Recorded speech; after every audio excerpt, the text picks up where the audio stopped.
The day began like any other audition day on America's Got Talent: crowded hallways, nervous whispers, footsteps echoing across the studio floors. Thousands had gathered with dreams shining in their eyes. Some looked confident, some overwhelmed, some already defeated. But among them stood a man who carried his dream quietly, almost gently, as if afraid the world might break it again.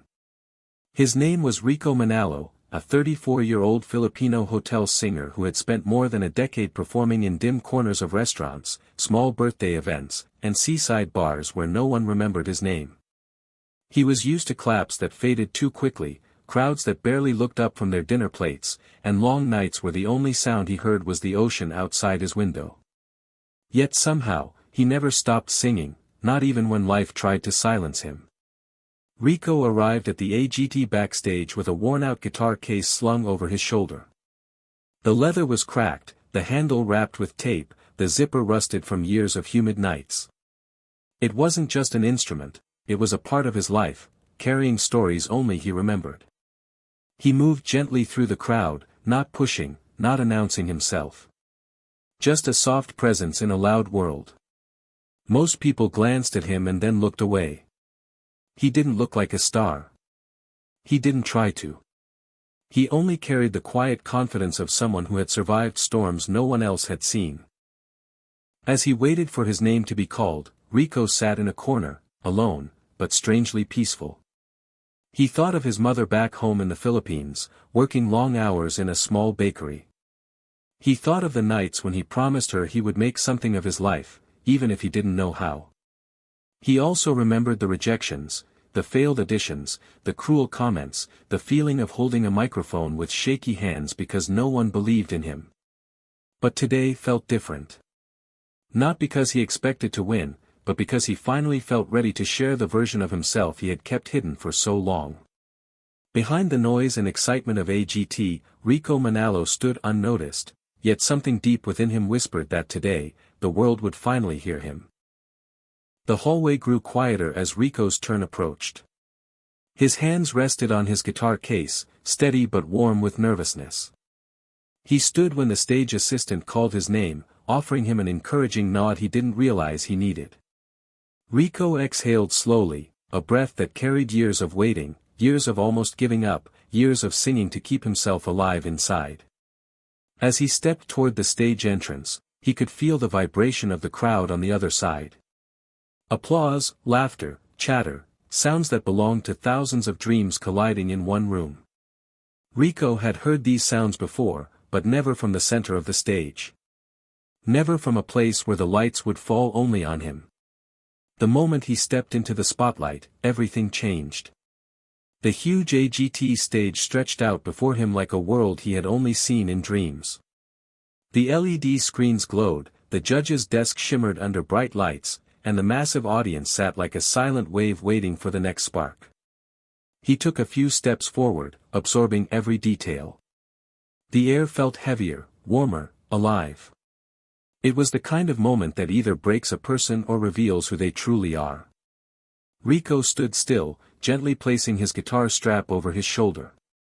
To the crowd, he looked simple, a man in plain clothes, wearing no makeup, no flashy jewelry, no backup dancers. Just a Filipino singer standing alone in front of the world. Simon observed him with the analytical stillness he was known for. Heidi leaned forward, curious. Sophia watched with interest. Howie tilted his head slightly, trying to read the man in front of them. None of them knew what this quiet figure carried inside him, the late-night tears, the empty wallets, the moments he almost quit music because it seemed impossible to rise above the noise of life. But when the spotlight hit Rico's face, something gentle flickered in his eyes. Not fear. Not doubt. But gratitude, for even reaching this far. He wasn't here to prove anything. He wasn't here to imitate legends. He was here to speak the language he knew best, the language of a voice shaped by sacrifice and hope. As the stage lights lifted higher around him, Rico Manalo stood alone, yet for the first time in his life, he didn't feel small. The world was watching. And he was finally ready.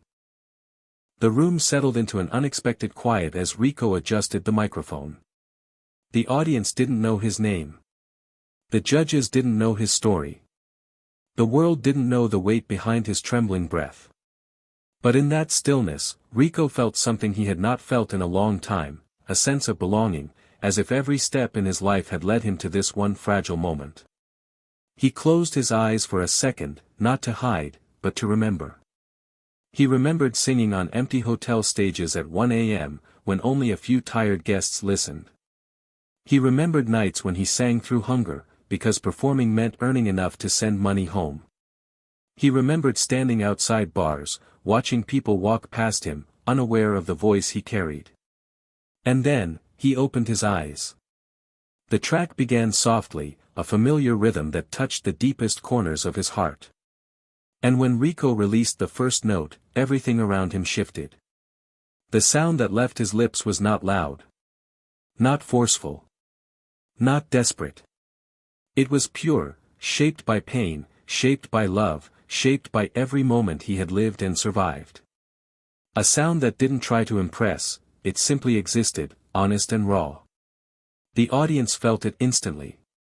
A hush fell across the room, as if the music had reached inside every person present and asked them to listen not with their ears, but with their hearts. Rico didn't look like Elvis. He wasn't trying to. Yet the spirit, the soul, the emotional fire that made Elvis unforgettable, it came alive in Rico's voice. Not in imitation, but in truth. Simon leaned forward without realizing it. His expression softened, curiosity turning into surprise. Sophia blinked, almost breathless. Howie stared with sudden disbelief. Heidi placed a hand over her chest, feeling the tremble of the moment. Rico's voice rose slowly, carrying the room with it. Each note felt like a story, each pause felt like a prayer, each breath felt like a lifetime. For the first time in a long time, Rico wasn't singing for survival. He wasn't singing for approval. He was singing because he had something inside him that could no longer be held back. And as the music wrapped around the entire auditorium, one truth became clear. This was the moment the world would remember. The moment a quiet Filipino singer revealed the power he had been hiding all his life. Halfway through his performance, something extraordinary began to happen, something even Rico himself didn't expect. His voice grew steadier, deeper, fuller, as if every moment of his life was finally finding a place inside the melody. It was no longer just a song. It was a release, a quiet storm finally breaking open after years of silence. The audience felt the shift first. One by one, people began to rise from their seats, drawn by a force they couldn't explain. It wasn't excitement. It wasn't shock. It was connection, the kind that pulls strangers together without them saying a word. In the front rows, people placed their hands over their hearts. Some wiped their eyes without understanding why. A few leaned forward, unable to look away.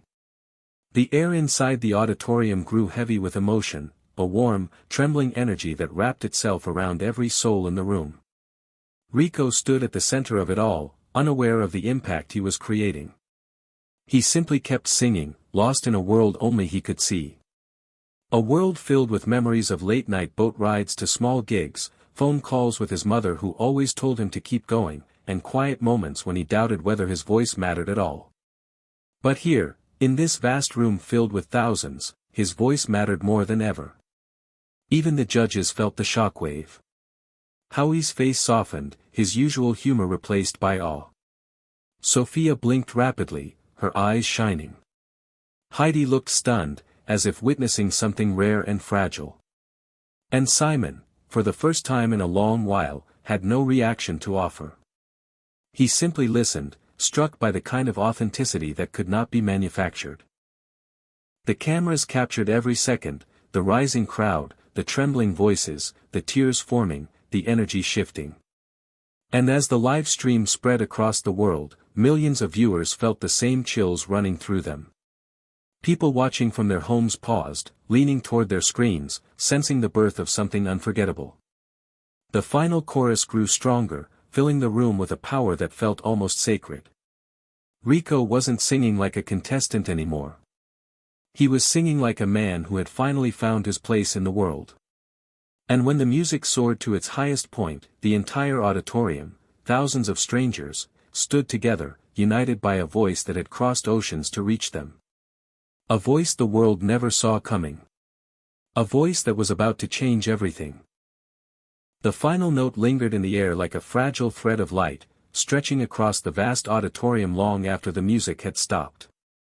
Rico stood still, chest rising and falling, his fingers trembling slightly against the guitar.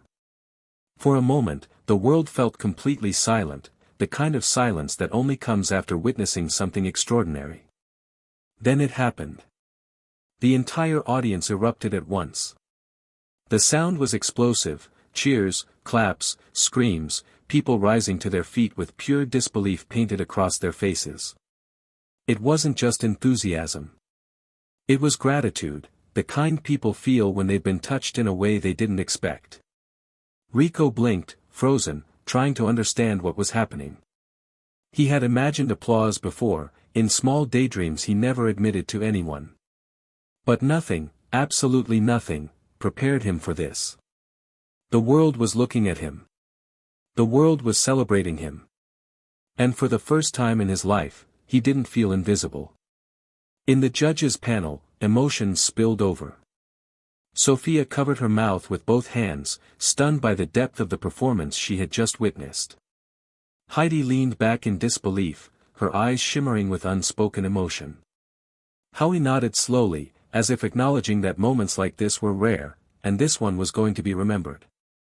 But Simon remained still for a second longer than the rest. His expression softened in a way the audience had not seen in years. It wasn't shock. It wasn't critique. It was respect, deep, genuine respect. The golden lights above the stage flickered softly, as if waiting for a signal. And then, without warning, the room filled with a glow that washed over the entire set. The golden buzzer, the dream that seemed too far, too impossible, too big for someone like him, descended in a burst of shining confetti.